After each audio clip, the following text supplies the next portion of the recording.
Hello दोस्तों, स्वागत है आप सभी का और एक नई वीडियो में। तो दोस्तों देखो, आज तो मेरी एक्चुअली आज रेस डे पे हूँ। एक तो मैंने जैसे कि आपको कल कहा कि मेरी ना लोअर बैक में इतना ज़्यादा पेन हो रहा है, मैं क्या ही बताऊँ। मैंने वीडियो शूट करते अरे और क्या बताऊँ कि बहुत ज़्यादा पेन हो रहा है लोअर बैक में, ग्लूट्स में एंड क्वाड्स में। और मैंने आज पूरा रेस्ट डे लिया। रेस्ट डे कॉलेज का काम था, टीसी लेनी थी आज, तो दैट्स वाई टीसी लेने के लिए गया था। ओके।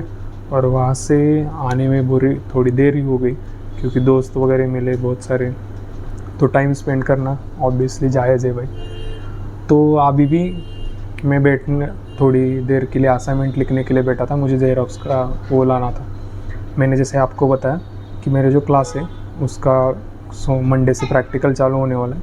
तो प्रैक्टिकल में हमें कौन सी ऐसी बहुत सारी एक्सरसाइज सिखाई जाएगी कि जो एक्सरसाइज कैसे परफॉर्म करते हैं, लोग क्या गलती करते हैं, क्लाइंट से बिहेवियर कैसे करें, ऐसे वैसे ये चीज़ें होगी।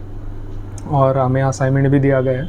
वो हमें टाइम ड्यूरेशन तो बहुत है, लेकिन सोच रहा हूँ कि जल्दी से कंप्लीट करके सबमिट कर दूँगा तो दिमाग का झंझट चला जाएगा एक बार में। तो सुबह तो एक कॉलेज में गया, वो फिर से इतनी ज़्यादा गर्मी, एंड गर्मी के बाद आ गया इधर। क्या ही बताऊँ, आया बहुत ज़्यादा भूख लगी थी, खाना वगैरह खा के बैठा था थोड़ी देर लिखते हुए। बाद में गेम खेलने का जैसे मन हुआ वैसे ही लातूर के जेएनवी के 2 दोस्त आ गए। अच्छा लगा, बहुत दिनों के बाद मिले भाई। आई थिंक 2 साल हो गए, हाँ 1-1.5 साल तो हो गए उनसे मिले हुए।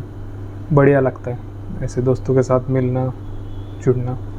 अभी देखो दोस्तों, मैं आपसे एक सवाल पूछूंगा कि मैंने खुद अपनी जो ट्रेनिंग सेशन है या वर्कआउट स्प्लिट है उसमें चेंज किया है रिसेंटली। देखो, सबसे बड़ी बात होती है आपके पास नॉलेज होना।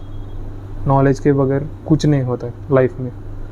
और गलती करने के जगह पे मैं आपसे बोलूँगा कि गलती को समझना इम्पोर्टेंट होता है। अगर आप गलती करते रहते हो, वो ज़्यादा इम्पैक्टफुल नहीं होता जितना ज़्यादा इम्पैक्टफुल होता है आपको गलती करने के बाद वो रियलाइज़ होना कि भाई आप गलती कर रहे हो और उसे इम्प्रूव करना पड़ेगा। ओके। अभी ये बात मैं नहीं बोल रहा हूँ कि भाई मैं ज़्यादा वर्कआउट नहीं करता था, मेरे पास नॉलेज नहीं थी, ऐसे नहीं। नॉलेज का कोई लिमिटेशन नहीं होता है।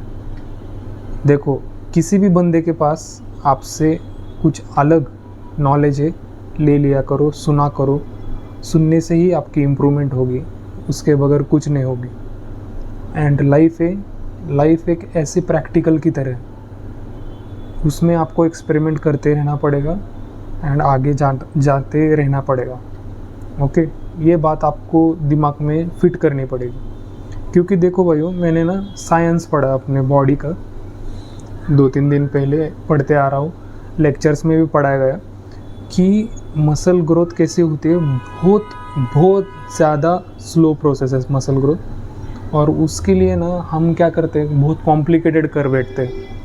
हमारे जो वर्कआउट सेशन होता है, डाइट होता है, बहुत सारी चीज़ों को बहुत कॉम्प्लिकेटेड करते हैं। आपने अगर मेरे प्रीवियस व्लॉग्स देखते आ रहे होगे आप, तो आपने देखा होगा कि यार मैं मेरे ट्रेनिंग स्प्लिट को इतना स्ट्रिक्ट बना दिया था, या मेरे डाइट को इतना स्ट्रिक्ट बना दिया था कि मेरे माइंड को ऐसे एंजॉय करने के लिए क्या बोलते हैं, ऐसे खुल कर जीने का चांस ही नहीं मिल रहा था। वो बहुत इम्पोर्टेंट है भाई। एक होता है अपना outer motivation and internal motivation. Internal motivation क्या बोलता है कि भाई मुझे जिम जाने से एंजॉय आता है, एंजॉय लगता है, मुझे वो अच्छा लगता है जिम जाने के बाद। और जो आउटर मोटिवेशन क्या बोलता है कि भाई तुझे आज जिम जाना है, वर्कआउट करना है, यार आज भी वर्कआउट करना पड़ेगा, कल भी वर्कआउट करना पड़ेगा, ये बोलेगा। देखो, ये चीज़ हटा दो दिमाग से। आप एक बॉडी पार्ट के 5-5 एक्सरसाइज लगाते हो। मैं अभी भी देखता हूँ इतने सारे बंदे जो कि जिम में ना 2-2, 3-3 घंटे लगाते हैं हर रोज़। लेकिन उनको ये समझ में नहीं आ रहा कि भाई कि हमारी बॉडी पूरी पानी में जा रही है। किसकी वजह से? अभी इसका एक साइंटिफिक कारण मैं भी आपको बताऊंगा कि क्या होता है। जब आप एक्सरसाइज परफॉर्म करते हो तो आपके जो मसल्स हैं, आपके बोन्स है, वो कैल्शियम आयंस रिलीज़ करते हैं।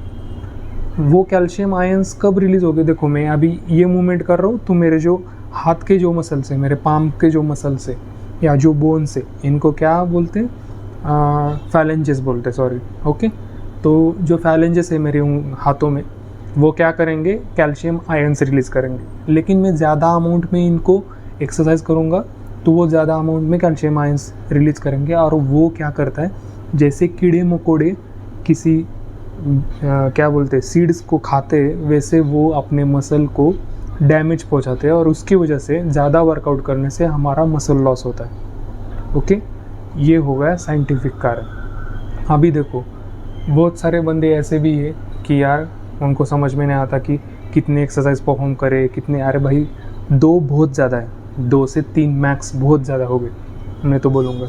दूसरे करने की ज़रूरत भी नहीं है। ओके, एंड जो अभी इंस्टा पे आप देखते आ रहे हो उससे कुछ फ़र्क नहीं पड़ता भाई। एक दिमाग में सोच लो कि आपको सालों साल एक्सरसाइज करनी पड़ेगी अगर आप फिटनेस इस इंडस्ट्री में घुसते हो तो। ओके, सालों साल मेहनत करनी पड़ेगी, लाइफ टाइम बोलूँगा मैं, सॉरी, लाइफ टाइम आपको मेहनत करनी पड़ेगी, लाइफ टाइम जीना पड़ेगा and life time diet follow करनी पड़ेगी। That's it. ओके, एक्चुअली दोस्तों सर का कॉल आया था, ये कुछ इन्वेंट्री अभी स्टॉक में नहीं है तो उसको ही बाद में मतलब खरीदना लगेगा ही ना, ऑब्वियसली। तो देखो मैं क्या बोल रहा था कि भाई 10-10 एक्सरसाइज परफॉर्म करना या 10-10 12-12 सेट करना बहुत ज़्यादा हो जाता है भाई। ज़्यादा फटीक नहीं करो यार।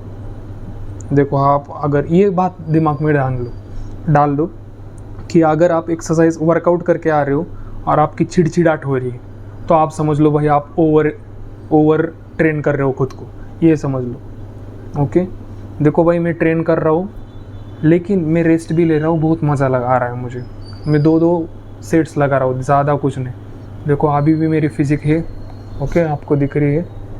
मुझे नहीं पता भाई दिख रही है कि नहीं। ओके, नेचुरल एथलीट का यही होता है कि उसको फिजिक शर्ट्स में नहीं दिखती, एक बार निकलने के बाद दिख जाती है। देखो क्या ही लग रहा है ट्राइसेप्स। इम्प्रूवमेंट की बहुत ज़्यादा ज़रूरत है। देखो भाई वो मैं लाइफ में कहाँ पर भी जाऊँगा सेटिस्फाई नहीं होऊंगा, लेकिन ये भी नहीं है कि मैं डीमोटिवेटेड हो जाऊँगा, ऐसे भी बात नहीं। ओके, तो एट द एंड यही बोलूँगा, keep learning, keep moving and keep growing, that's it. Okay, तो अभी कुछ नहीं, थोड़ी देर बैठता हूँ, देखते हैं, मन हुआ तो लिखूँगा, नहीं हुआ तो खेलूँगा। ओके, एंड रात को अपनी पढ़ाई कंप्लीट करके, मील कंप्लीट करके हर रोज़ की तरह जाऊँगा।